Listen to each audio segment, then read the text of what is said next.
Tata consultancy services यानी TCS. इस company का नाम किसने नहीं सुना होगा। इंजीनियरिंग करने वाले लगभग सभी छात्रों का सपना होता है कि वो टीसीएस में काम करें। देश के सबसे बड़े कॉर्पोरेट ऑफिस में शामिल टीसीएस के ऑफिस में कुछ ऐसा चल रहा था जिसकी खबर आते ही पूरे देश में लोगों में गुस्सा भर गया। यहाँ सेक्सुअल हैरेसमेंट और धर्म परिवर्तन हो रहा था, वो भी खुलेआम। क्या है पूरा मामला, हम बताएंगे इस वीडियो में। हाय, मैं हूं प्रगति और आप देख रहे हैं जस्ट। क्या होगा अगर आपका वर्क प्लेस, जहां आप काम करने जाते हैं, जहां आप सबसे ज्यादा सुरक्षित महसूस करते हैं, वही आपके लिए सबसे अनसेफ जगह बन जाए। क्या होगा अगर आपने अपनी सेफ्टी के लिए कोई कंप्लेन की हो लेकिन किसी ने उस शिकायत पर ध्यान ही न दिया हो। और क्या होगा जब एक नहीं आपकी तरह कई लोग शिकायतें लेकर मैनेजमेंट के पास पहुंच जाए। फिर क्या होगा? फिर वो होगा जो हम आपको बताने वाले हैं। हम बात कर रहे हैं एक ऐसे केस की जिसने सिर्फ एक कंपनी नहीं बल्कि पूरे कॉर्पोरेट सिस्टम पर सवाल खड़े कर दिए हैं। नासिक में टीसीएस ऑफिस में सेक्सुअल हैरेसमेंट और जबरन रिलीजियस कन्वर्जन के आरोपों के बाद कई एम्प्लॉयज को सस्पेंड किया गया है और इस मामले में कई सीनियर लेवल ऑफिसर्स की गिरफ्तारी भी हो चुकी है। इस पूरे मामले की शुरुआत मार्च में हुई, जब 25 मार्च को एक लड़की नासिक के देवलाली कैंप पुलिस स्टेशन पहुंची। उसने बताया कि वो मुंबई नाका इलाके के एक बीपीओ ऑफिस में काम करती है। अपनी शिकायत में उसने कहा कि 2022 से 2026 के बीच उसके 3 कलीग्स ने उसके रिलीजियस सेंटिमेंट्स को हर्ट किया है, जिनमें एक महिला भी शामिल थी। साथ ही उसने एक मेल कलीग पर भी ये आरोप लगाया कि उसने कई बार उसका सेक्सुअल एक्सप्लॉयटेशन किया और उसके साथ छेड़छाड़ की। शुरुआत में ये मामला एक पर्सनल कंप्लेंट जैसा लग रहा था, लेकिन जैसे ही पुलिस ने इन्वेस्टिगेशन शुरू की, एक एक करके इसकी लेयर्स खुलने लगी। नासिक पुलिस ने सिर्फ इस शिकायत तक खुद को सीमित नहीं रखा, बल्कि कंपनी के बाकी एम्प्लॉयज से भी अपील की कि अगर उनके साथ भी ऐसा कुछ हुआ है तो वो सामने आए। इसका असर ये हुआ कि धीरे धीरे लोग भी अपनी बात रखने लगे और जो मामला पहले छोटा लग रहा था वो अब एक बड़े इशू में बदलता चला गया। 3 अप्रैल तक इस केस में कुल 9 एफआईआर दर्ज हो चुकी थी।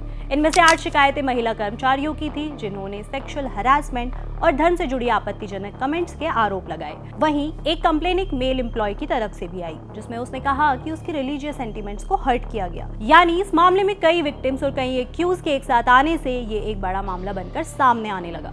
सबसे शॉकिंग बात ये रही कि कई लोगों ने ये भी बताया कि उन्होंने पहले ही कंपनी के एचआर डिपार्टमेंट को इन इश्यूज के बारे में इन्फॉर्म किया था, लेकिन उस वक्त कोई एक्शन नहीं लिया गया।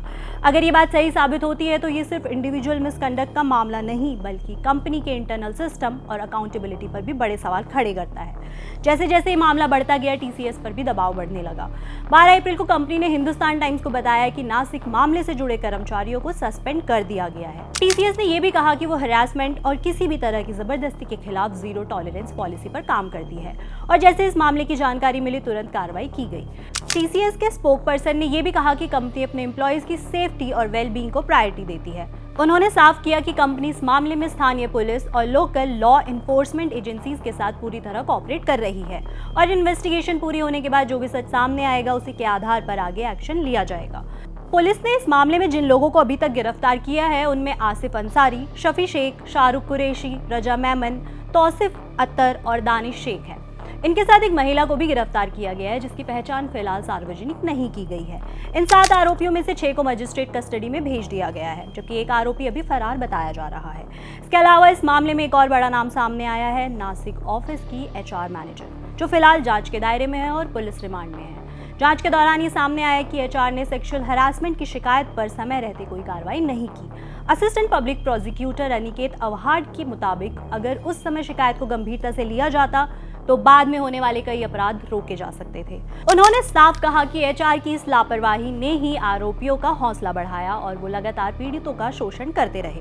वहीं इस पूरे मामले की जांच कर रही एसआईटी के प्रमुख और assistant commissioner of police crime Sandeep Mitke ने कहा कि आगे और गिरफ्तारियां हो सकती है। उन्होंने ये भी कहा कि पुलिस कोर्ट से वारंट लेकर अन्य मामलों के आरोपियों की कस्टडी लेने की कोशिश करेगी। इस बीच महाराष्ट्र के मुख्यमंत्री देवेंद्र फडणवीस ने भी इस मामले पर प्रतिक्रिया देते हुए पुलिस की कार्रवाई की सराहना की।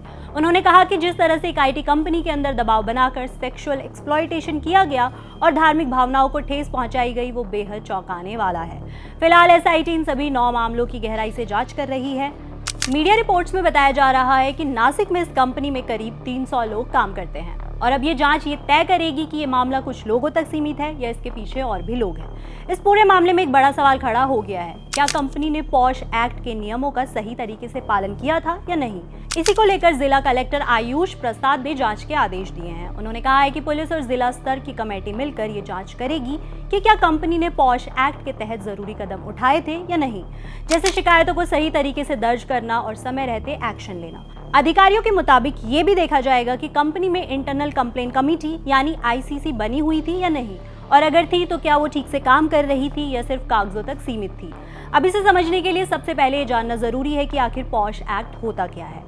पॉश एक्ट यानी prevention of sexual harassment act 2013 ये कानून है जो भारत में काम करने वाली महिलाओं को वर्क प्लेस पर सेक्सुअल हरासमेंट से सुरक्षा देने के लिए बनाया गया है। इस कानून के तहत हर कंपनी के लिए जरूरी होता है कि वो अपने यहाँ एक सेफ वर्किंग एनवायरनमेंट बनाए जहाँ कोई भी फीमेल एम्प्लॉय बिना डर के काम कर सके। इसमें कंपनीज को साफ तौर पर निर्देश दिए गए हैं कि अगर कोई सेक्सुअल हरासमेंट की कंप्लेन आती है तो उसे फॉर्मली रजिस्टर किया जाए, समय पर उसकी जांच हो और दोषी पाए जाने पर एक्शन लिया जाए। पॉश एक्ट ये भी कहता है कि हर कंपनी में एक इंटरनल कमेटी यानी आईसीसी होना जरूरी है जो इन कंप्लेंट्स को हैंडल करे। इस कमेटी में एक सीनियर महिला प्रिजाइडिंग ऑफिसर होती है, साथ में कुछ और मेंबर्स और एक एक्सटर्नल मेंबर भी शामिल होता है ताकि जांच पूरी तरह फेयर और अनबायस्ड रहे। इसका मकसद सिर्फ शिकायत सुनना नहीं बल्कि ये सुनिश्चित करना है कि किसी भी पीड़ित को जस्टिस मिले और वर्क प्लेस सुरक्षित बना रहे। अब इसी कानून के पालन को लेकर इस पूरे मामले में सवाल खड़े हो गए हैं। सेक्सुअल हरासमेंट को आसान भाषा में समझे तो इसका मतलब है कोई भी ऐसा बिहेवियर जो सामने वाले को अनकंफर्टेबल, अनसेफ या डिसरिस्पेक्टफुल फील कराए और जो उसकी कंसेंट के बिना हो। इसमें अनवांटेड फिजिकल टच, बार बार क्लोज आने की कोशिश, सेक्सुअल फेवर्स की डिमांड करना, चीप या सेक्सुअली कलर्ड कमेंट्स पास करना, अश्लील कंटेंट दिखाना या फिर जेस्चर और टोन के जरिए गलत संकेत देना, ये सब शामिल होते हैं। सिर्फ इतना ही नहीं, अगर किसी को इनडायरेक्टली ये फील कराया जाए कि अगर तुमने बात नहीं मानी तो जॉब पर असर पड़ेगा या मानोगे तो फायदा मिलेगा, या ऐसा एनवायरनमेंट बना दिया जाए जहां काम करना मुश्किल हो जाए, डर लगे या इंसल्ट फील हो, तो भी वो सेक्सुअल हरासमेंट ही माना जाता है। इसमें कुछ बेसिक टर्म भी होती है, जैसे शिकायतकर्ता मतलब जो कंप्लेन करता है, पीड़ित व्यक्ति मतलब जो खुद विक्टिम होता है चाहे वो एम्प्लॉय हो या ऑफिस में आया हुआ कोई आउटसाइडर, और रिस्पोंडेंट मतलब जिस पर आरोप लगा है। इन सब कंप्लेंट्स को हैंडल करने के लिए कंपनी एक इंटरनल कमेटी बनाती है जिसे आईसीसी कहते हैं। कंपनीज में अलग अलग लोकेशन पर अलग अलग आईसीसी होती है और एक सेंट्रल लेवल पर भी कमेटी होती है ताकि हर कंप्लेंट प्रॉपर्ली हैंडल हो और किसी के भी साथ इनजस्टिस ना हो। लेकिन ये मामला सिर्फ एक कंपनी या एक ऑफिस तक सीमित नहीं है, ये एक बड़े सवाल की तरफ इशारा करता है कि क्या वर्क प्लेसेस वाकई उतने सेफ है जितना पॉलिसीज में दिखाया जाता है। कागजों पर ऑलमोस्ट हर बड़ी कंपनी में पॉलिसी, इंटरनल कमेटी और ग्रीवियंस सिस्टम मौजूद होते हैं, लेकिन ग्राउंड रियलिटी कई बार अलग कहानी बताती है। कई केसेस में एम्प्लॉयज ये आरोप लगाते हैं कि कंप्लेंट्स को सीरियसली नहीं लिया जाता या फिर प्रोसेस इतना कॉम्प्लेक्स होता है कि लोग सामने आने से ही डरते हैं। अगर आंकड़ों पर नजर डालें तो ये समस्या जितनी दिखती है उससे कहीं ज्यादा बड़ी है। नेशनल क्राइम रिकॉर्ड्स ब्यूरो यानी एनसीआरबी के डेटा के मुताबिक भारत में हर साल वर्क प्लेस सेक्सुअल हरासमेंट के 400 से ज्यादा मामले दर्ज होते हैं। 2022 में ही करीब 419 केस सामने आए, यानी हर महीने औसतन 30 से ज्यादा मामले। लेकिन एक्सपर्ट्स मानते हैं कि ये सिर्फ वो नंबर्स हैं जो ऑफिशियली सामने आते हैं। असल संख्या इससे कहीं ज्यादा हो सकती है क्योंकि बहुत से लोग डर, स्टिग्मा और जॉब खोने के खतरे की वजह से कंप्लेंट दर्ज ही नहीं करते। अगर कॉर्पोरेट सेक्टर की बात करें तो बड़ी कंपनीज में सेक्सुअल हरासमेंट कंप्लेंट्स लगातार बढ़ रही हैं। फिस्कल ईयर 2022-23 में 1100 से ज्यादा केसेस रिपोर्ट किए गए, जो पिछले कुछ सालों में सबसे ज्यादा हैं। लेकिन इसी के साथ एक कॉन्ट्रडिक्शन भी है, कई कंपनी सालों तक जीरो कंप्लेंट रिपोर्ट करती आई है। अब सवाल ये है कि क्या सच में वहाँ हरासमेंट नहीं होता या फिर सिस्टम ऐसा है कि लोग बोलने से डरते हैं। नासिक का ये मामला भी कुछ ऐसा ही है। यहाँ भी कई एम्प्लॉयज ने कहा कि उन्होंने पहले एचआर को इन्फॉर्म किया था लेकिन उस वक्त कोई एक्शन नहीं लिया गया। फिलहाल सभी की नजर इस मामले की जांच के नतीजों पर टिकी है। जैसे जैसे सच्चाई सामने आएगी ये तय होगा कि दोषी कौन है और किसे सजा मिलेगी।